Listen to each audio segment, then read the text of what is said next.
Hören Sie gut zu. Ihr Handy, das Sie jetzt in der Tasche haben, wird morgen früh nur noch ein nutzloser Haufen Glas und Metall sein. Das ist keine Möglichkeit, sondern ein konkretes Szenario, das ganz oben auf der Liste der Katastrophenschutzpläne des Bundesamts für Katastrophenhilfe (BBK) steht und den Namen digitaler Blackout trägt. Der Ladekreis, wenn Sie versuchen, auf Ihre Banking-App zuzugreifen, wird sich endlos drehen. Wenn sich wütende Menschenmengen vor Geldautomaten versammeln und die Meldung Service außer Betrieb erhalten, werden Sie der Realität ins Auge sehen. Sie können Ihr Geld nicht abheben, weil es physisch nicht existiert. Sie sind nur noch eine Datenzeile und diese Datenzeile kann durch einen Cyberangriff in Sekundenschnelle eingefroren werden. Bis 2026 stehen Deutschland und Europa vor der größten Cyberbedrohung der Geschichte. Das Ziel ist nicht nur, Ihnen den Internetzugang zu verwehren, sondern die Stromleitungen zu kappen und ihre finanzielle Identität vollständig auszulöschen. Die Simulationen des Cyberpolygons waren nicht umsonst. Laut Cybersicherheitsberichten werden täglich Tausende von Angriffen auf kritische Infrastrukturen verübt. Sobald das Internet ausfällt, ist ihr gesamtes hart verdientes Geld, das sie im Laufe ihres Lebens angespart haben, auf Bankservern gefangen. Sie sind nicht der Eigentümer dieses Geldes, sondern nur ein vorübergehender Nutzer. Und sobald das System ihnen den Zugriff verweigert, werden sie in der modernen Welt zum Bettler. Warum, glauben Sie, wird Bargeld schrittweise abgeschafft? Warum werden die Abhebungslimits auf unter 10.000 Euro gesenkt? Es geht nicht um ihre Sicherheit, sondern um ihre vollständige Kontrolle. In einem vollständig digitalen System sinken ihre Überlebenschancen auf Null, sobald das System ihre Ausgaben nicht genehmigt. Selbst um eine Packung Nudeln, eine Flasche Wasser oder ein Brot zu kaufen, benötigen Sie einen Online-Server. Das ist beispiellose Versklavung. Vergessen Sie nie, wenn der Strom ausfällt, sitzen Sie nicht nur im Dunkeln, Sie werden enteignet. Wenn Sie erst einmal begreifen, dass Ihre Bankkarte nur ein Stück Plastik und Ihr digitales Guthaben eine imaginäre Zahl ist, ist es zu spät.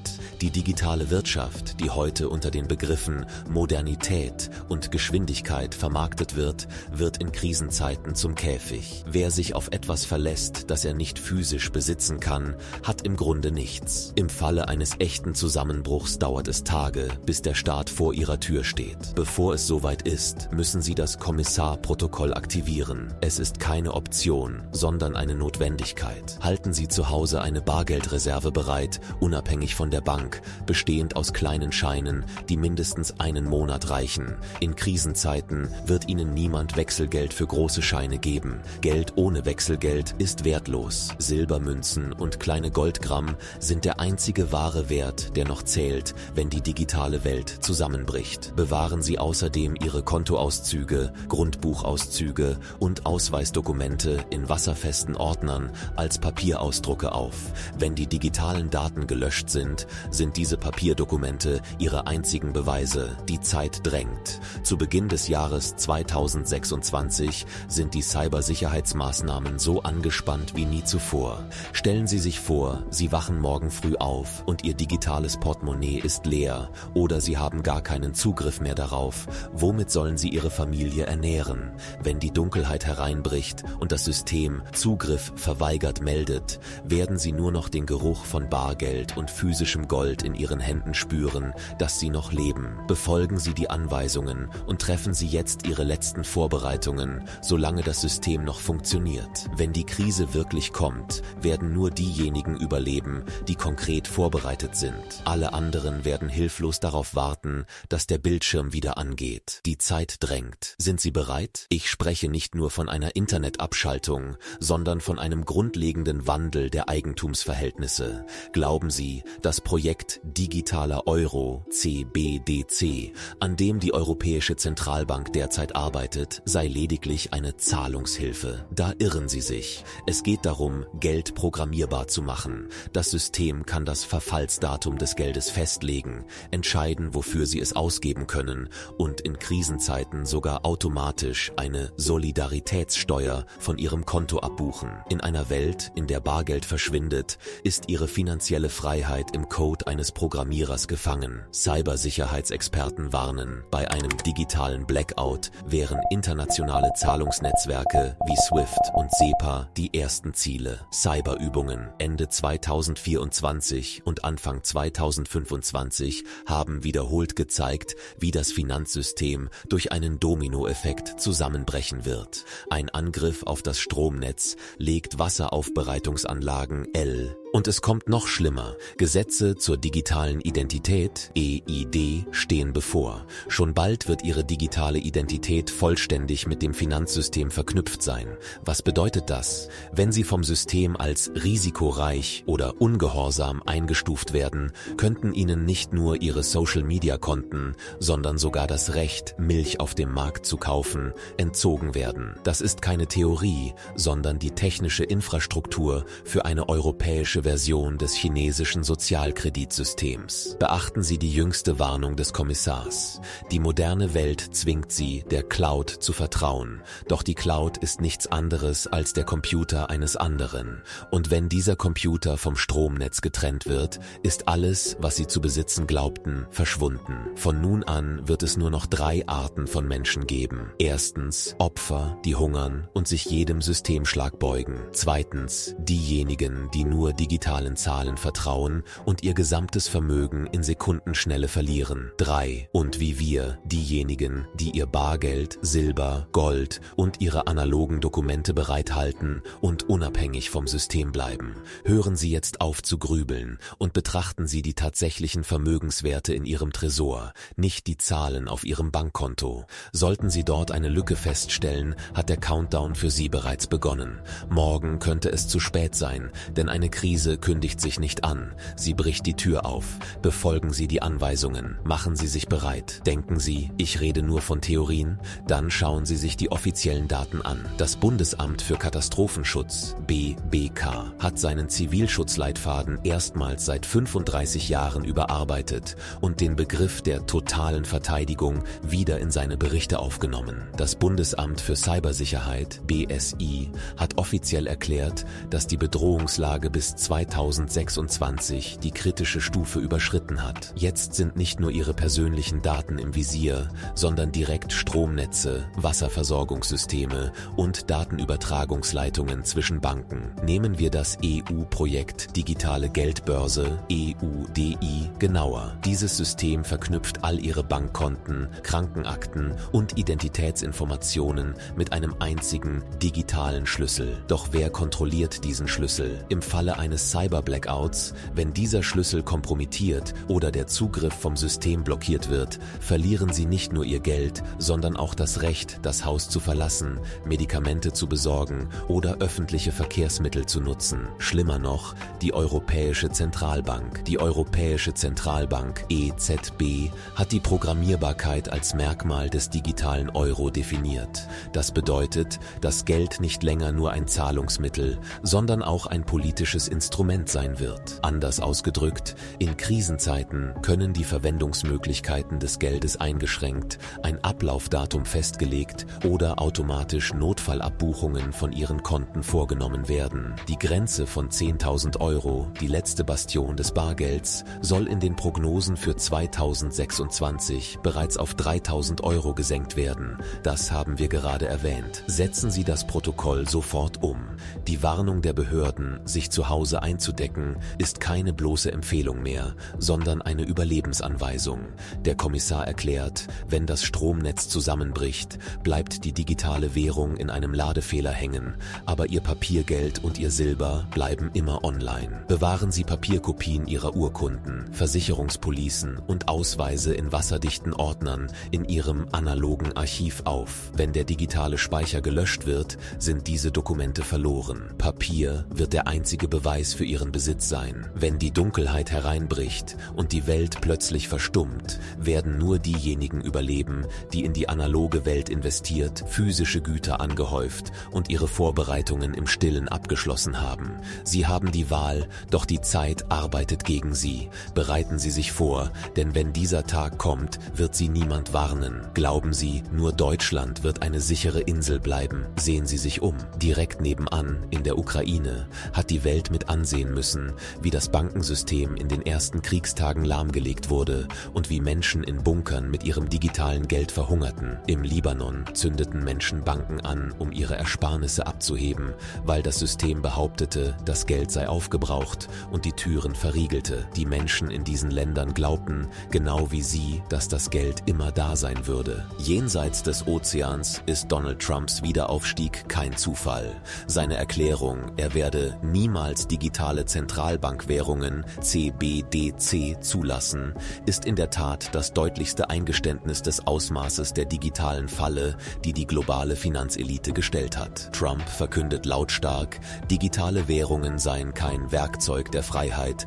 sondern ein Mechanismus der Tyrannei. Denn der Plan ist von Amerika bis Europa derselbe: Geld kontrollieren, Menschen kontrollieren. Trumps Vorgehen hat die Lunte für die drohende große finanzielle Spaltung und die digitalen Blackout-Kriege entzündet. Noch alarmierender ist die von der Europäischen Zentralbank EZB für den digitalen Euro vorgesehene Programmierbarkeit. Das bedeutet, dass Geld nicht länger nur ein Zahlungsmittel, sondern ein Instrument der sozialen Kontrolle sein wird. Mit anderen Worten, wenn Ihr CO2-Fußabdruck zu hoch ist, kann Ihnen der Fleischkauf verwehrt werden. Wenn Sie eine systemkritische Meinung äußern, kann Ihr Konto eingefroren werden. Die Grenzen, die letzte Bastion des Bargelds, sollen laut Prognosen für 2026 auf lächerlich kleine Zahlen reduziert werden. Fakt ist, wenn ein Cyberangriff das Bankensystem lahmlegt, dauert es Tage, vielleicht Wochen, bis der Staat ihnen hilft. Wenn die Dunkelheit hereinbricht und die Welt plötzlich verstummt, werden nur diejenigen überleben, die in die analoge Welt investiert, Sachwerte angehäuft und ihre Vorbereitungen im Stillen abgeschlossen haben. Sie haben die Wahl, doch die Zeit drängt. Bereiten Sie sich vor, denn wenn dieser Tag kommt, wird Sie niemand warnen. Befreien Sie sich aus der digitalen Falle und schlagen Sie Wurzeln in der realen Welt. Nicht nur öffentlich zugängliche Berichte, sondern auch interne Leaks bestätigen das Ausmaß der Gefahr. Interne Kommunikationen, die in den letzten Monaten durchgesickert sind, enthüllten, dass einige große Banken in Europa die Liquiditätsstresstests nicht bestanden haben und planten, im Falle eines möglichen Blackouts die Zahlungen an Einleger auf unbestimmte Zeit auszusetzen. Dies wird im Bankwesen als Bail-in bezeichnet. Das heißt, die Bank rettet sich mit ihrem Geld, während sie zusammenbricht. Noch schockierender ist das in nicht öffentlichen Sitzungen der Europäischen Kommission diskutierte Krisenvermögensregister. Laut diesen Leaks ist das Ziel, nicht nur ihr Geld auf der Bank, sondern auch ihr Silber, Gold und sogar ihre Kryptowährungen in einem obligatorischen digitalen Register zu erfassen. Warum? Weil jedes Vermögen, das sie in der physischen Welt nicht kontrollieren können, eine Bedrohung für ihre digitale Tyrannei darstellt. Jüngste Geständnisse ehemaliger Zentralbankbeamter zeigen, dass mit der Einführung des digitalen Euros CBDC das Konzept des anonymen Ausgebens vollständig kriminalisiert werden könnte. Sehen Sie, die von Trump als tiefer Staat bezeichnete Struktur operiert nicht nur in Amerika, sondern auch mitten in Europa. Durchgesickerte Informationen aus Brüssel deuten darauf hin, dass Anfang 2026 ein Notstandsdekret vorbereitet wird, das es ermöglichen würde, Bargeld in Krisenzeiten unter dem Vorwand von Infektionsgefahr oder Sicherheitslücken vorübergehend vollständig auszusetzen. Es ist also nur eine Frage der Zeit, bis Sie eines Morgens aufwachen und die Benachrichtigung erhalten, dass Ihr Geld wertlos geworden ist. Und was geschieht in unseren Nachbarländern? Erinnern Sie sich an die Bankfeiertage in Griechenland und im Süden Zyperns. Die Menschen wurden mit ihrem eigenen Geld als Geiseln gehalten. Dieses Szenario breitet sich nun unter dem Deckmantel von Cyberangriffen über den Kontinent aus. Durchgesickerte Schattenprotokolle aus Geheimdienstkreisen sagen voraus, dass im Falle eines Cyberangriffs das Internet nur noch für strategische Institutionen zugänglich sein wird, während die Zivilbevölkerung in völlige digitale Dunkelheit gestürzt wird. Daher ist die Warnung des Kommissars nicht länger nur ein Ratschlag, sondern ein Räumungsbefehl. Schaffen Sie Ihr eigenes paralleles Finanzsystem. Die aus Regierungsbüros durchgesickerten Informationen lehren uns Folgendes: Das System ist nicht darauf ausgelegt, Sie zu schützen, sondern sein eigenes Überleben zu sichern. Das Papiergeld, die Silbermünzen und die analogen Dokumente in Ihrem Besitz sind Ihre Eintrittskarten aus diesem Cybergefängnis. Warten Sie nicht, nicht, bis Ihre digitalen Identitäten verifiziert sind. Warten Sie nicht, bis Banken einen Systemfehler melden. Wahres Eigentum ist das, was Sie mit eigenen Händen anfassen können. Die Krise wird nicht an die Tür klopfen. Die Krise wird diesen digitalen Schlüssel von innen verschließen. Sind Sie bereit oder werden Sie zu denen gehören, die hinter dieser verschlossenen Tür zurückbleiben? Jetzt, da wir das Problem diagnostiziert, die Lecks und die Gefahr erkannt haben, sind wir am entscheidenden Punkt angelangt. Wie werden Sie überleben? Keine Panik, entwickeln Sie eine Strategie. Hier ist Ihr Kommissar-Lösungspaket, das Sie über Wasser hält, wenn das System abgeschaltet wird. Um es gleich vorwegzunehmen, wer im Krisenfall nichts Greifbares zu bieten hat, ist verloren. Hier einige konkrete Lösungsansätze und Ihr Überlebensprotokoll. 1. Bargeld. Bewahren Sie Bargeld für mindestens 30 Tage zu Hause auf, um Ihren Grundbedarf zu decken, wenn Ihre Bankkarte wertlos wird. Wichtig, nicht nur große Scheine. Kleine Scheine wie 5, 10 und 20 Euro /Tör sind unerlässlich, um Brot, Wasser oder Benzin zu kaufen. In einer Krise kann Ihnen niemand Wechselgeld geben. 2. Physisches Silber und Gold. Wenn Papiergeld an Glaubwürdigkeit verliert, kommt universelles Geld ins Spiel. Kaufen Sie keine großen Barren, sondern 1 Unzen Silbermünzen oder kleine Goldstücke von 1 bis 2 Gramm. Silber ist das Kleingeld für den Notfall. Gold sichert Ihr Vermögen für die Zukunft. 3. Analoges Informationsarchiv. Digitale Daten können gelöscht werden. Ihre Eigentumsurkunden, Kontoauszüge, Versicherungspolicen und Kopien Ihres Ausweises sollten Sie aufbewahren. Bewahren Sie die Dokumente in Papierform auf. Bewahren Sie sie in einem wasser- und feuerfesten Behälter auf. Tragen Sie sie in Ihrer Tasche. Wenn es heißt, Ihre Registrierung ist nicht im System, haben Sie den Nachweis. 4. Kommunikation und Energie. Besorgen Sie sich ein batteriebetriebenes oder analoges Drehscheibenradio, um mit der Welt in Verbindung zu bleiben, wenn die Telefone stumm geschaltet sind. Sie empfangen darüber ausschließlich offizielle Durchsagen. Ein kleines Solarpanel oder eine Powerbank, mit der Sie die Geräte aufladen können, auf denen Ihre digitale Geldbörse gespeichert ist, bietet Ihnen zumindest eingeschränkten Zugang. 5. Tauschgüter. Für den schlimmsten Fall, wenn Geld völlig wertlos wird, legen Sie sich einen Vorrat an haltbaren Lebensmitteln, Konserven, Wasserfiltern und grundlegenden Hygieneartikeln an.